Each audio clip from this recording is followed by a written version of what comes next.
From deep within the undrained Republican-filled swamps of Florida, this is the Krassencast, defending what's left, with hosts Brian and Ed Krassenstein.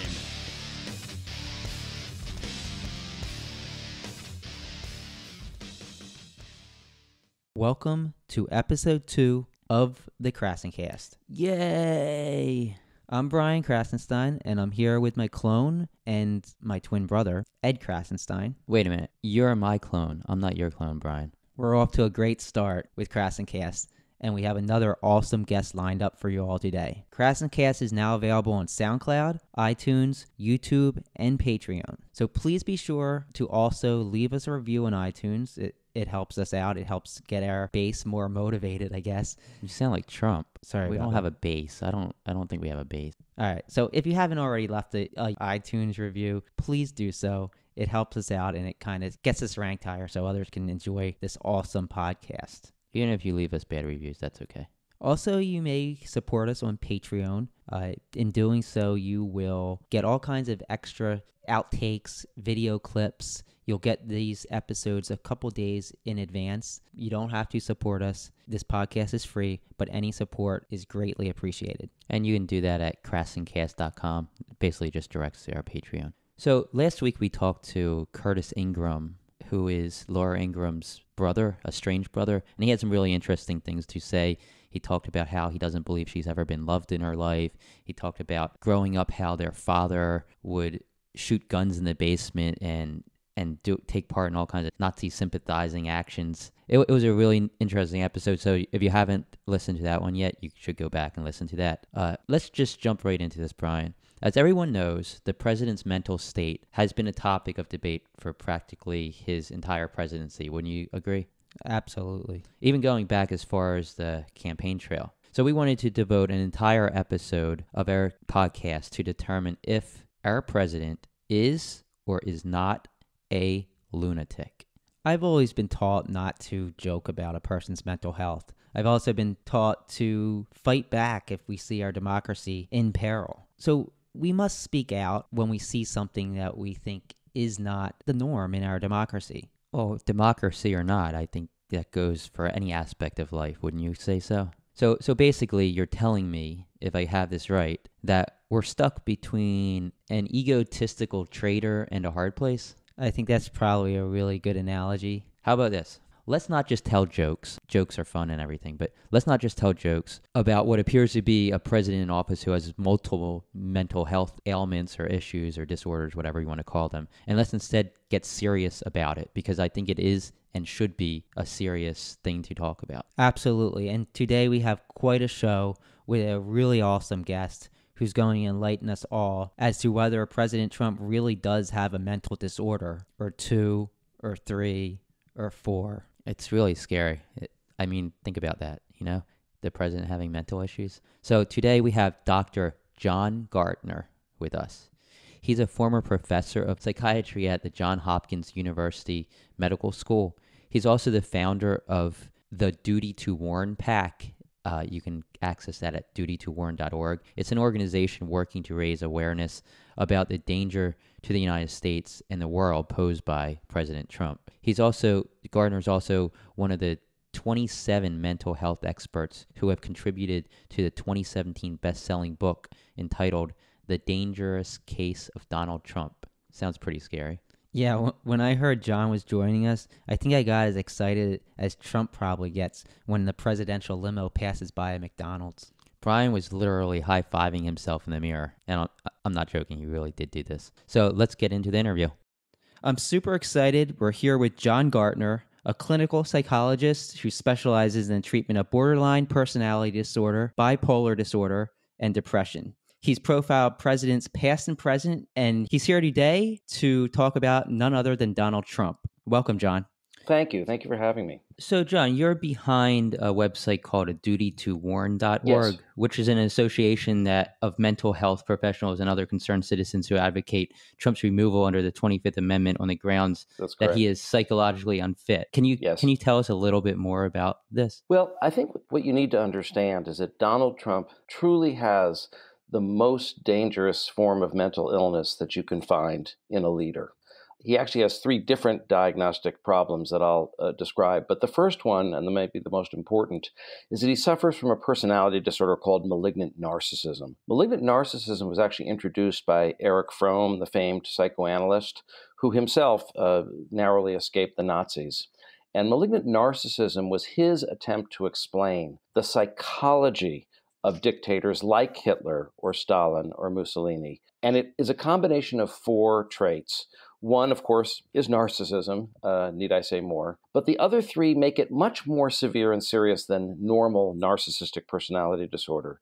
He combines that with paranoia. So, of course, Donald Trump's demonization, for example, of immigrants, his constant feeling that he's a victim of conspiracies, his wild conspiracy theories would be examples of his paranoia. The third component is antisocial personality disorder, or what used to be called psychopathy. So this is really the psychology of a criminal, someone who constantly lies, who violates rules and laws and norms, who routinely exploits and violates the rights of others. And then the fourth component, and this is one I think which is particularly important, is sadism. Wait. I got to cut you off right there for a minute. You said Sure. sadism? Sadism. So if I'm right, sadism is basically when somebody gets sexual gratification from inflicting pain or humiliation That's towards correct. someone else.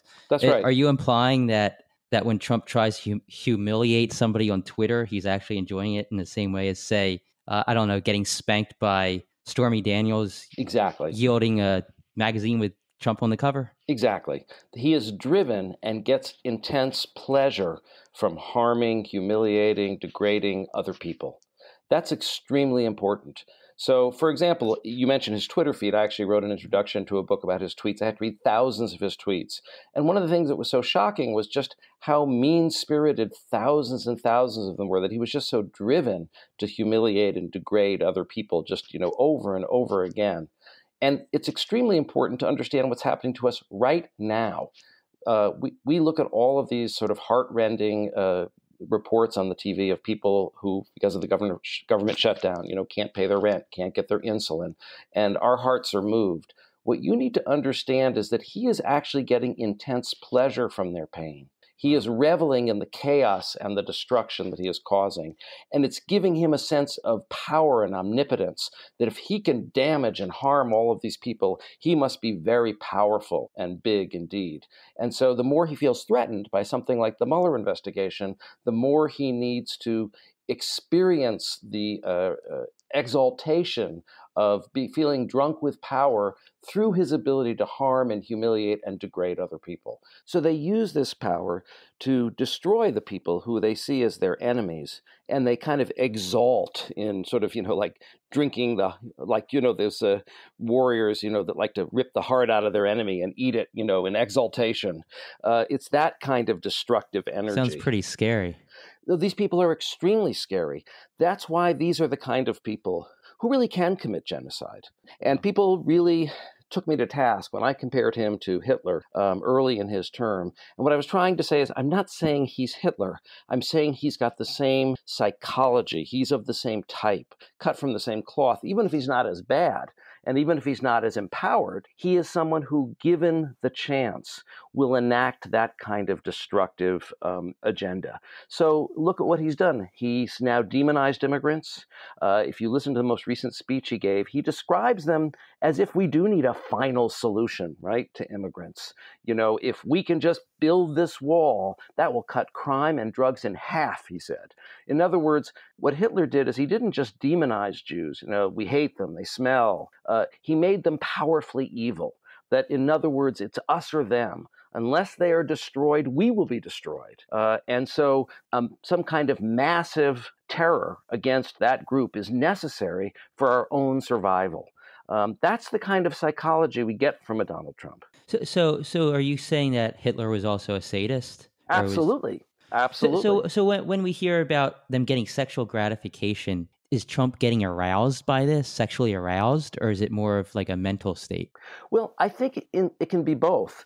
I know there's this, you may be aware of this controversial case that they weren't able to find enough verification, but there was this woman who claims that she was raped by Donald Trump when she was a teenager. It relates to the whole Jeffrey Epstein scandal. That Jeffrey Epstein, of course, is a convicted child molester who was known for giving sex parties for his millionaire friends at his Upper East Side house. And his method was to get older girls to recruit younger girls who were sort of vulnerable, pick them up at Port Authority, what have you. And according to not only the girl who claims to have been raped, but the girl who claims to have recruited her and witnessed the rape, this girl was allegedly brought to Jeffrey Epstein's home. And according to both of them in a court filing that they then later dropped after their safety was threatened, but they were originally being represented by Lisa Bloom, and they were going to have a press conference, and then their lives were threatened, and they dropped out, much like we see Michael Cohen doing right now. What they claimed is that he not only brutally raped her, but tied her down and slapped her and was like laughing while he was doing it. And the woman who recruited her said, stop it, you're hurting her. And he laughed and said, I can do whatever I want. So I think that we don't know a lot of things about Donald Trump's sexual proclivities, but I think there is some sadistic component even in his sexuality. So I guess we'll move on a little bit. You hear a lot about Article 3 of the 25th Amendment a lot since Trump has taken office. And I've actually tweeted about it myself in the past, calling for President Trump's removal due to this amendment. But really, who the hell am I? I'm not really anyone. It's not like I'm a PhD in clinical psychology or anything. You are. Yes. I am. And I think that he definitely fits the criteria. We've actually worked with Jamie Raskin. He's a congressman who's tried to enact a law, H.R. 1986, which would really operationalize how a president could be evaluated. What he's tried to do is propose that we set up a commission of psychologists, psychiatrists, medical doctors who were nonpartisan and politicians from both parties who could actually evaluate a president. And we know from insiders within the White House that 25th Amendment was a hashtag they were using among themselves in internal tweets, that they thought his behavior was so disturbed that they themselves were discussing the invocation of the 25th Amendment. Now, of course, what we understand about these malignant narcissistic leaders is that they commit constant purges against their own staff. They're very paranoid about their own staff. So whether it's a Hitler or a Stalin, who killed his staff 5 times over, or a Saddam Hussein, they keep purging the staff so that anyone with any independent either independence of spirit or any independence of knowledge, any expertise, those people are purged. And so you only have sycophants and yes men and opportunists who will not defy the great leader. So which is exactly what we're seeing in this president over and over again. Exactly. And so all of the people that could say no to him, that were going to be the guardrails, all the adults in the room, they have been purged. One way or another, they quit, they were fired, they were humiliated. And so now, and that's what these people do because they don't want to be constrained. They don't want to be contained. They want to be able to act out their worst impulses. And anyone who tries to constrain them then becomes the new enemy and needs to be purged themselves. And so even within his inner circle, because of course some people said, oh, well, maybe you're just being partisan. That's why you're invoking the 25th Amendment. First of all, there's never been a national movement to invoke the 25th Amendment against any president, whether they were Republican or Democrat. Lots of people didn't like George Bush. That doesn't mean they thought that he was mentally unstable or incapable of being president. I don't recall there being calls for the 25th Amendment during Obama's presidency. Right. So which characteristic of Trump's personality do you think is the most dangerous to this country? Well, it's really this 4 legs of the table combined that we have in malignant narcissism. The narcissism, the paranoia, the psychopathy, and the sadism. You put those 4 together, and what you have is someone who feels entitled to absolute power, who doesn't mind lying or breaking laws or norms, right? That's what we see with Trump, right? He's, probably the most prodigious liar actually in history. I think he would probably be the Guinness Book of World Record holder in lies, in terms of documented lies anyway. And what I think Atlantic Magazine once just came out with this thing, 50 unthinkable things that Donald Trump has done in the last 2 years. Is there only 50? Well, no, there aren't only 50. I think they limited themselves to the top 50.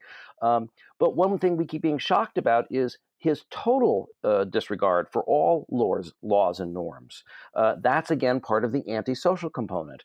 And now, of course, the antisocial personalities are also the criminal personality. And now we see him acting like a mob boss, right? He's always basically been the leader of a crime family, or his sort of threatening Michael Cohen, shame if anything should happen to your father-in-law, maybe you might want to think about not testifying. Kind of like that scene in The Godfather, if you remember it, where the guy's on the stand and he's about to talk, and then all of a sudden one of the mafia guys is sitting next to his brother from Sicily. They didn't have to say anything. That's actually a really good example. So he is a mob boss. I mean, that's the psychology of a mobster. It's undeniable. So you have someone who is a gangster, but then you add the paranoia, and he starts to get crazy. Okay, so now he's not just a gangster; he's a gangster who believes all these crazy conspiracy theories.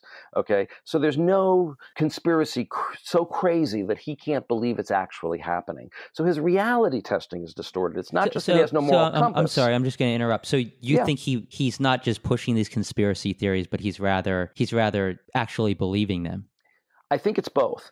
And sometimes, quite frankly, not always easy to tell when he's just exploiting one and when he's actually believing it. But there's a certain fluidity between his believing them and his just exploiting them. Because he's a criminal, he'll exploit anything, right? He'll use any line, any story to manipulate people. But at the same time, he truly does have this paranoid streak where his reality testing is truly compromised. And so he's not just bad, he's also crazy. So it's a combination of distorted reality testing and amorality. Do these four psychological disorders usually go together? Like, do you see these in other people as well, or are they very independent? Rarely? That's the thing. This is an extremely rare condition. This is sort of the cancer of personality. So he's basically a psychological monster. He is a psychological monster, quite literally. This is, and remember where this personality disorder came from. Erich Fromm was trying to explain the psychology of monstrosity, right? That was his mission in trying to come up with this diagnosis, was to explain monsters that he himself had lived through in the 1930s. So if Mueller does come out with a really damning report, right? How do you think Trump's gonna react based on these psychological disorders that you've diagnosed him with?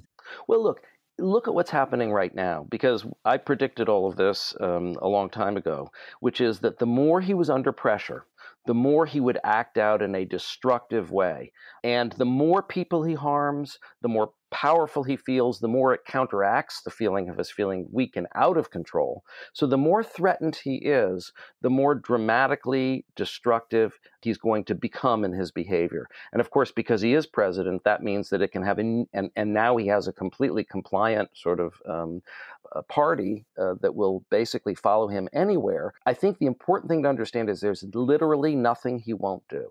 Anything we can imagine. Does someone like Trump actually ever resign? Is he somebody that would resign, or is his ego too big?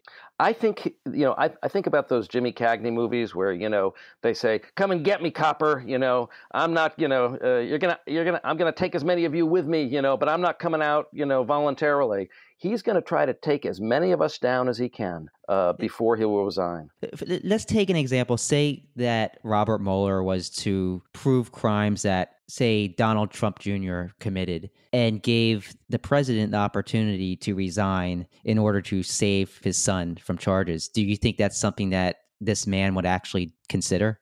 That's the scenario that I've thought about that could be our salvation, right? If there was some kind of deal like, look, you can, and I think this is kind of what happened with Flynn, right? They indicted it looked like his son could be indicted too. So it's like, not only are you going to go to jail, your son's going to go to jail, and then he cooperated.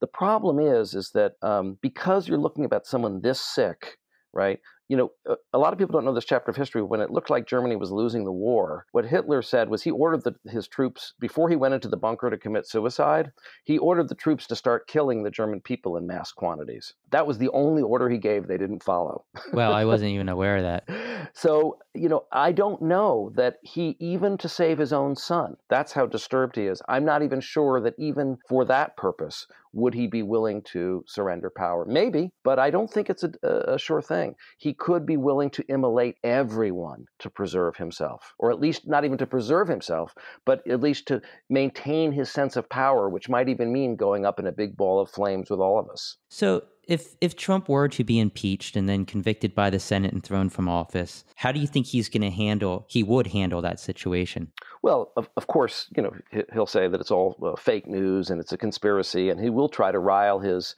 followers towards some kind of rebellion and sort of some sort of rearguard action of power against the authorities that exist. I'm hoping actually that he will ultimately end up in jail. I hope whoever comes in as president next, assuming it's a Democrat, that they won't feel the public pressure to pardon him, quote, for the sake of unity. I think this guy really has to be contained. Even as an ex-president, I think he would be dangerous. Yeah, I think there needs to be an example made of him. Otherwise, it's just going to give other future presidents kind of a in to do similar things. Right. Well, in 2008, you wrote a book called "In Search of Bill Clinton," where you said that Clinton had shown manic tendencies. Yeah. Are there any other presidents that you think that showed mental disorders? Sure. And actually, I think I was going to say there's two other components, as if what I've said isn't alarming enough. There's two other components to Donald Trump's psychology that also makes him dangerous. One is that he also has these same manic tendencies.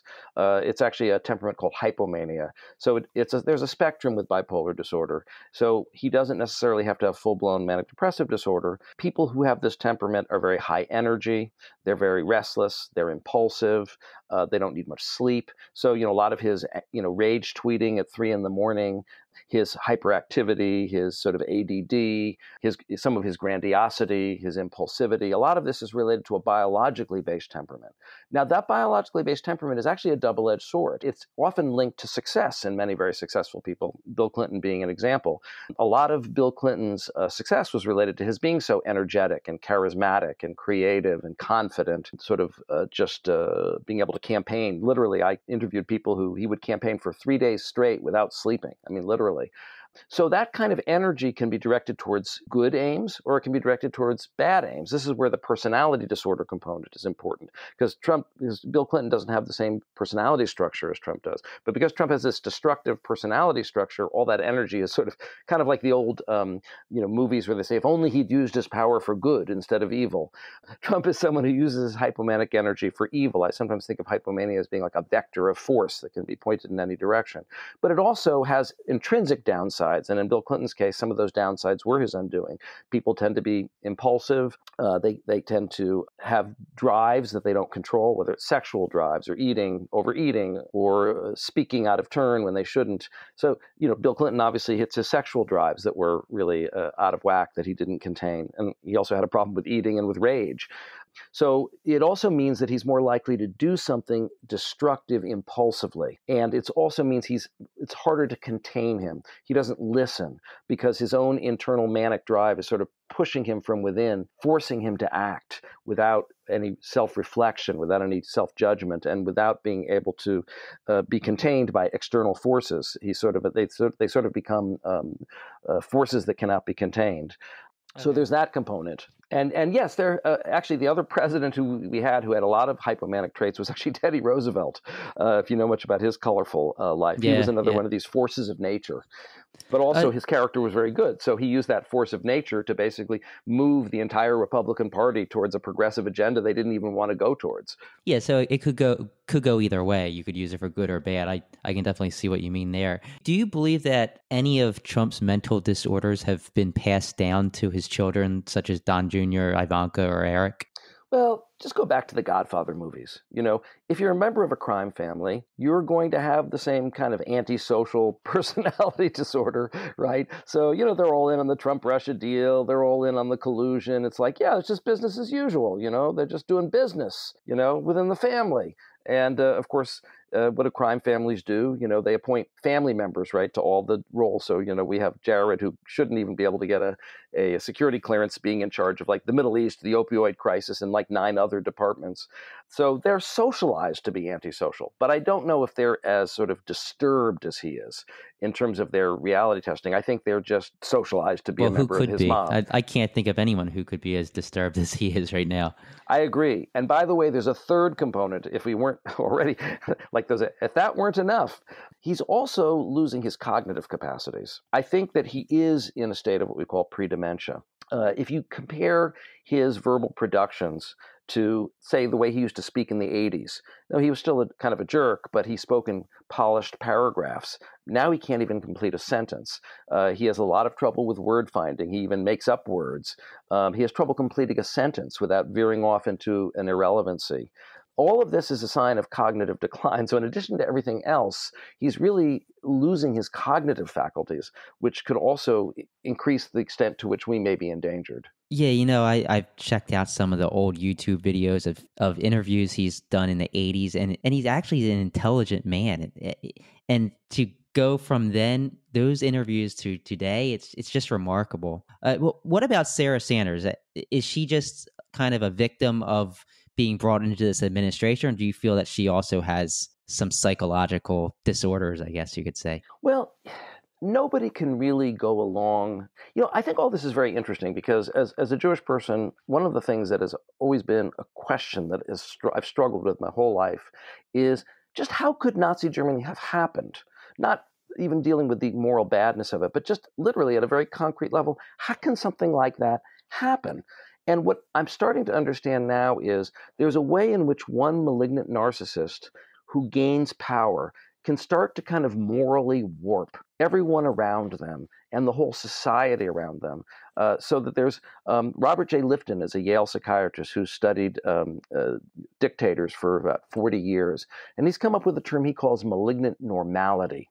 And malignant normality is when a malignantly narcissistic leader starts to change the reality of all the people in the society so that his crazy internal world starts to actually become the real external world. So even if you look at something like Nazi Germany, yes, they had lots of anti-Semitism in Nazi Germany, but Jews were still integrated into every aspect of German life. They taught in the universities, they had businesses. Maybe you didn't want your daughter to marry one, but there wasn't any persecution of Jews beyond a kind of certain low level. How you went from that to we should round up millions of people and mass murder them, that's like a gigantic leap. That's a gigantic change, a gigantic transformation. And what we're starting to see is how Donald Trump can really morally and psychologically warp the people around him in sort of concentric circles so that now you have people in the inner circle who either are extruded or essentially conform to his warped view. Yeah, it's really scary. I mean, some people attack us for maybe comparing him to Hitler, but I could see it being sort of a mini Hitler where if you let it go far enough, it could eventually get to that point. And it's scary to watch. I never could imagine how a Nazi Germany could happen either. And just watching this, it kind of gives me an idea of how it's possible. Not saying that Trump's going to ever go down that route or be allowed to go down that route, but you can kind of see it and you can kind of get an idea of how it started. Exactly. And never again, never again, never again. That's what I was raised on. What never again means is you got to look for the early warning signs so that you don't let it get to that point again. And so the issue isn't to say whether he is or isn't as bad as Hitler. The issue is to be alert to the ways in which he is like Hitler and could become more like Hitler if he was empowered. I mean, look at the zero tolerance policy. Their original plan, according to the original plan, was to create these camps in the desert, which are concentration camps, by the way. They're not death camps. But the definition of a concentration camp is to concentrate one aspect of the population and segregate them from the rest of the population. And hence concentrating them. And what their original plan was to separate hundreds of thousands of children from their parents and keep them in camps. So if he had not been restrained by the public outcry, there would now be concentration camps in the desert with hundreds of thousands of immigrants. That's really an excellent point, and I haven't looked at it that way, but I can definitely see where you're going with that. So I'd like to thank you for taking the time to speak with us. We always, with all of our guests, we have a segment at the end. Mm-hmm. It's called Finish This Sentence. So we basically give you the start of a sentence, and you got to finish it, okay? Are you ready? Okay, I'm ready. Okay. Donald Trump is a monster. All right. I predict that Trump's presidency will end in catastrophe. I'm scared now. Yeah, I mean, it's really, you ain't seen nothing yet. Can you elaborate on that a little bit? How do you think it's going to end in catastrophe? Well, look, he's talked about, just to take what we're dealing with right now, he has threatened, first of all, he was actually eager for a shutdown. He said, we need a good shutdown. And he has threatened that he would do it for months or even years. I don't think that's a bluff. I think that airline travel could shut down. The stock market could crash. The economy could go into recession. We could be a victim of terrorist attacks. ISIS, empowered by our weakness, will start to, blow people up. And all of that chaos, all of that mayhem, remember, he's someone who actually thrives on chaos and destruction, would actually be gratifying to him, because if he can inflict this much chaos and terror on the American population, that means he's powerful. Okay, I think that sounds pretty scary, but let's move on. The thing that scares me the most about Donald Trump is that he has no limits. Okay. If I was Trump's doctor, I would tell him. I was actually trained by Otto Kernberg, who is an expert in malignant narcissism, and you know what he told us?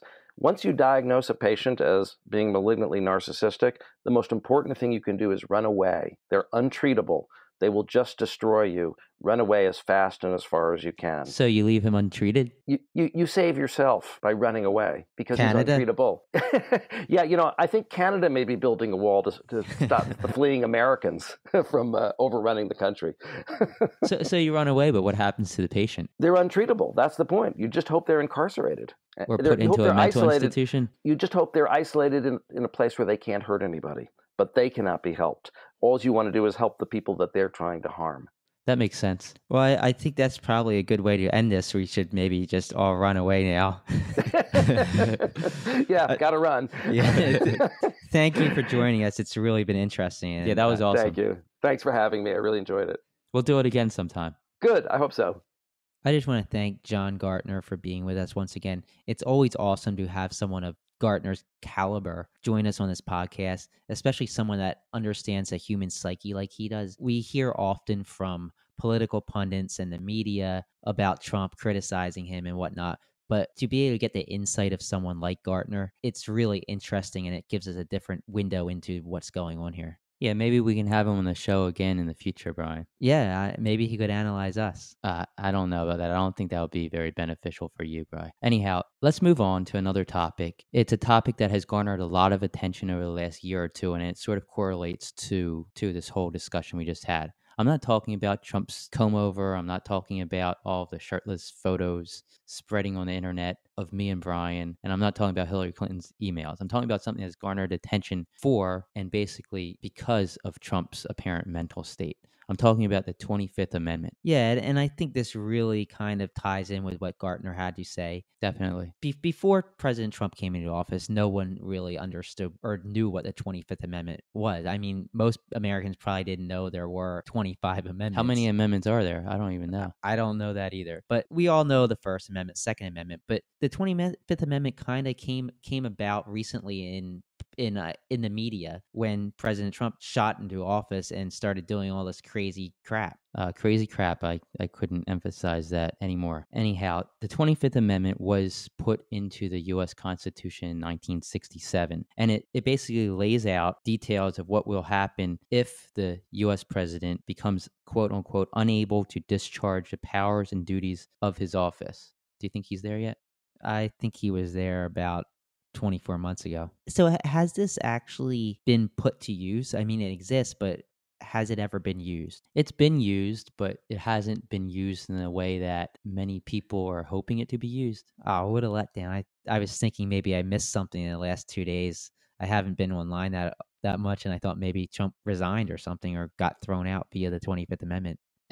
He's not going to resign. I don't see his ego allowing him to do that. But it has been used. It was used by George W. Bush and Ronald Reagan. It was used at a time when they were undergoing surgery. So they were being sedated, and they had to invoke the 25th Amendment themselves. So basically they were out of it, so there needed to be somebody at the head of the state. So they had to... Yeah, kind of like how Trump's out of it, and there needs to be somebody else at the head of the state. But anyhow, yeah, so they were being sedated, and they needed somebody to run the country. So both Bush and Reagan invoked the 25th and gave the power. They relinquished their power to the vice president temporarily. So if this 25th Amendment is brought into the picture, would the president, i.e. Trump in this case, have any way to fight back? Say he was removed by the 25th Amendment, would he be able to take it to the Supreme Court? He couldn't take it to the Supreme Court, but let me get into how it would work, because in the last two cases I just talked about with Bush and Reagan, they invoked it themselves, but the vice president can invoke the 25th Amendment. Mike Pence, if you're listening. Mike Pence can invoke the 25th Amendment if he has the support of the majority of Trump's cabinet. Does Trump actually have a cabinet anymore? I think there's a few guys left, like Wilbur Ross. Is he really the one who would be the best to determine if the president is with it? Well, I think Wilbur Ross is there, but he's not really there, if you get what I'm saying. I get what you're saying. Anyhow, he'd probably be asleep during the meeting. But so Section 4 of the 25th Amendment allows the vice president and the majority of the president's cabinet to declare, quote unquote, the president to be unable to discharge the powers and duties of his office. And in that case, Mike Pence would take over. Well, do you see this actually happening? It could happen. I don't think it's going to happen. What happens after that is that, no, the Supreme Court wouldn't overturn anything. It would have to be, I'm saying if Trump wanted to fight it, the Supreme Court wouldn't get involved, like I think you asked me before. Instead, it would be the House and Senate. And in that case, Pence and the cabinet would need the support of 2/3 of both the House and 2/3 of the Senate. Wow. Yeah, and as you guys know, in order to impeach a president, you only need 51% of the House, which would be easy if the Democrats want to go that route. But then you need 2/3 of the Senate to convict. Yeah, so I mean, I don't think it's going to happen. Even if Pence and the cabinet did this, which I think is very, very unlikely, the House and the Senate obviously won't maintain it, and unless something happens and Trump like slips into dementia and he can no longer sign his name on a document, or he can't even recognize his face on the fake cover of the Time magazine that's hanging in Trump Tower. Is that the same Time magazine that Stormy Daniels used to spank him? I think that was a Forbes magazine, wasn't it? Oh, maybe it was. Let's move on. I got kind of sidetracked there. So you might also remember that Rod Rosenstein allegedly talked about invoking the 25th Amendment. Do you recall that, Brian? Yeah, I do. And there is a lot of talk from those on the left and the right, whether he was joking around about this or not. It was some leak that we don't know if it actually happened or not. I think it was probably a joke. Again, we can't really say for sure. One other thing I want to mention is that I said that the 25th Amendment was never invoked by someone other than the president in the case of Reagan and Bush. Actually, during Reagan's presidency in 1987, his cabinet contemplated invoking it. Was that because of his Alzheimer's, or was it another? No, he didn't have Alzheimer's yet. It was because he was in surgery. The 1986 congressional elections didn't go as Republicans had planned, and they lost a bunch of seats. And Reagan was involved in, scandals at the time.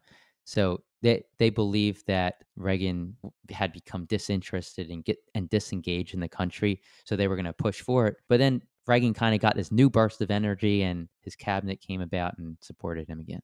That's just crazy, thinking that his own cabinet would have considered that. And then you fast forward 31 years or whatever it is, and you have a really clinically insane person leading the government, and there's no talk of this whatsoever except this one Rosenstein leak. Yeah, well, I mean, some people just like a crazy president, I guess. MAGA. So, no, don't say that. That's a bad word. Yeah. Now our podcast is going to be censored off of iTunes. All right, so let's move on to the next section of our podcast, which we call Unhinged Attacks. All right, so Unhinged Attacks is a weekly segment of this podcast where we kind of profile some of the hateful tweets, the articles and whatnot and unhinged attacks that are unhinged attacks towards us. So there's something I've noticed from the right, and I really use this term lightly because many of these quote-unquote people are probably more likely Russian bots and trolls. When they can't counter our arguments with facts, they kind of tend to drift off and resort to attacking us with incestual allegations. For example, some of the comments people make when we post a fact like breaking, Roger Stone was just indicted on 7 felony counts, they're just so crazily out there and honestly unbelievable that it just amazes me. So we're going to start with a series of tweets to Ed and I over the last just day alone. and you guys can decide if these are unhinged attacks. So the first tweet is from a man named Jack Haas, if it's actually a man. And it's quote unquote, maybe stop having sex with your brother. You inbreds are brain damaged. Wow. Could you imagine actually getting in an argument with somebody in real life and saying something like this? Like when you're working out at the gym and somebody steals your bench, you just go up to the guy and say, hey man, you better stop having sex with your brother, you inbred and brain damaged animal. Give me that bench back. Yeah, it's crazy. All right, so here's another tweet. And this tweet got 20 retweets and 58 likes within a matter of a couple of hours of it being posted. And it reads, the Krassenstein brothers, Ed and Brian, are purported to have committed, 136 sex crimes on minors, 86 rapes of the elderly, and have stalked over 343 victims spanning several years. They have covered their sick trail by masquerading as political activists. Wow. That's worse than Donald Trump. I'm just surprised that they didn't mention any pizza shop. I mean, pizza parlor, like the pedophile ring that was run in the basement of a pizza parlor run by Hillary Clinton, and the pizza parlor didn't even have a basement. Crazy, right? So this next tweet is from Tom Johnson III, and it reads, quote unquote, open your heart, Krassenstein, and admit you and your brother, Ed, are having sex. I'm opening my heart, and I'm not going to admit that. Sorry. All right, the next one reads by Will McDonald. The Krassenstein brothers, spelled incorrectly with a Z, Krassenstein, should go up in the attic and have sex again. They are overly stimulated. What the hell does an attic have it to do with anything?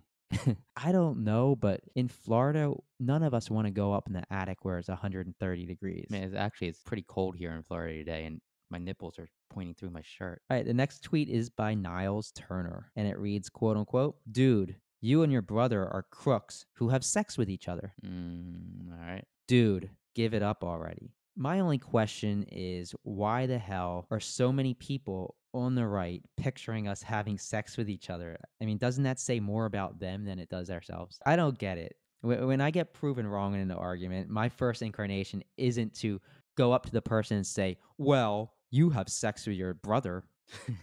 Well, that's what I said. Like, could you imagine getting in an argument with somebody at the gym or the grocery store or the gas station, and you just accuse them of having sex with random people, or you know, being accused of 36 sex crimes and raping elderly people? It's like, why are these people so much into claiming other people are involved in these horrible sex crimes? Like, is that their only way to fight facts? Well, my guess is that they're Russian bots, and the coding between the Russian pro-Trump bots and the Russian sex bot kind of got mixed up, and there's some sort of virus going on there. Yeah, maybe the Russian sex bots hacked the Russian political bots, and or you know what could have happened? Maybe the computers got placed in the wrong ones, so now there's all these Russian sex bots out there, and people are going to have sex with these sex bots, and they're saying Hillary Clinton's emails. Benghazi.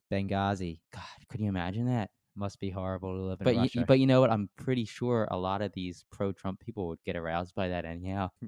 No comment on that. All right, so why don't we move on to our next segment?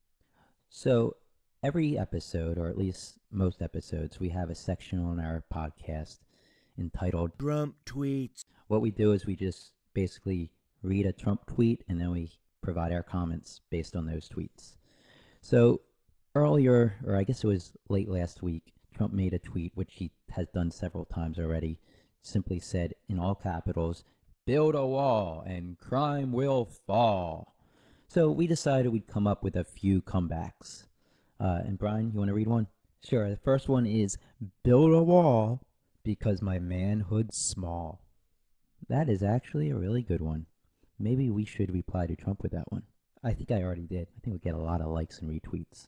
That's all we care about, right, Ed? That's all we care about. And we should also add boom. So it will be boom.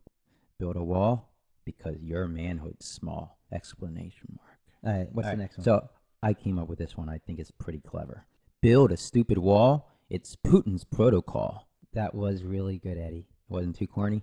I think it passes a test. All right, I saw you made this one. You replied to Trump with this one. I think it got like 5,000 retweets. Break the law, and Mueller will call. Hasn't Mueller already called? He called a couple times, but I think they hung up on him because they didn't want to give their testimony. Good point. All right, here's my final one. If you resign, America will be fine. I think that's pretty damn accurate. I think we'd be more than fine. I think it should be, if you resign, America will be super duper extra fine. That's even better.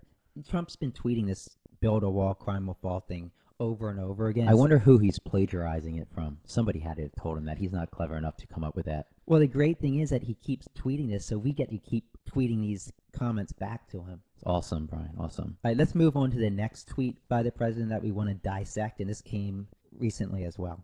Numerous states introducing Bible literacy classes, giving students the option of studying the Bible, starting to make a turn back. Great. Okay, Trump actually tweeted about Bible literacy. Come on. This is like a starfish tweeting about the cosmos. My question is, when was the last time Trump actually read the Bible? Was it before or after he allegedly raped his ex-wife, Ivana Trump? I would say it was probably after that, but before he cheated on his next 2 wives. How about, did he read it before he tore children from their parents' arms and threw them into inhumane cages? I'm not really sure about that one. Here's the thing with this. There's something called the separation of church and state.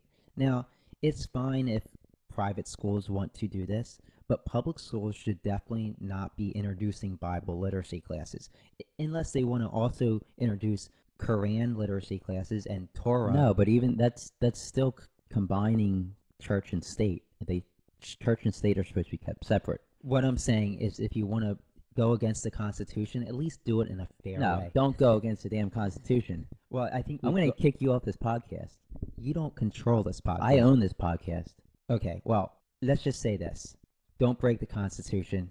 I don't want to lose my job here. And that's the end of Trump tweets. And I also think this is a good place to end this episode, our second episode ever. It's been great. If you haven't already done so, please consider backing our Patreon, which you can get to by going to Krassencast.com. Any help you guys can give is greatly appreciated. We're looking to expand the show, hire our full production crew. A lot goes into creating these shows, a lot more than most of you guys, I think, realize. Patreon subscribers also get all sorts of cool extras. This includes the ability to interact with Ed and I.